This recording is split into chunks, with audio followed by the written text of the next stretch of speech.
Channel of Vadodara. વડોદરાથી મોકલેલી 108 ફૂટ લાંબી અને 3.5 ફૂટ પહોળી અગરબત્તીને અયોધ્યામાં શ્રી રામ મંદિરમાં આજે પ્રગટાવવામાં આવી હતી, ત્યારે આગામી 45 દિવસ સુધી તેની સુવાસ ફેલાશે. ઉત્તર પ્રદેશમાં આવેલા અયોધ્યામાં નિર્માણ થઈ રહેલ ભગવાન શ્રી રામના મંદિર પરિસરમાં આગામી 22મી જાન્યુઆરી 2024ના રોજ પ્રાણ પ્રતિષ્ઠા મહોત્સવ યોજાવા જઈ રહ્યો છે.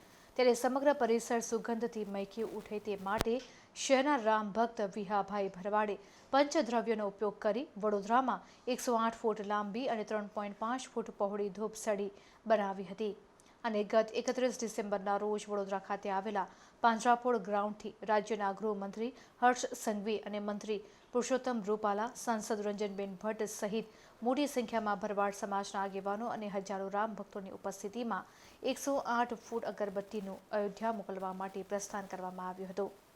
તે અગરબત્તી અયોધ્યા ખાતે પહોંચી હતી. ત્યારે વડોદરાથી મોકલાવેલ 108 ફૂટની આ અગરબત્તી અયોધ્યા ખાતેના અનુષ્ઠાન સાથે સાધુ સંતોના હસ્તે પ્રગટાવવામાં આવી હતી. ત્યારે આગામી 45 દિવસ સુધી મંદિરમાં સુવાસ ફેલાવશે.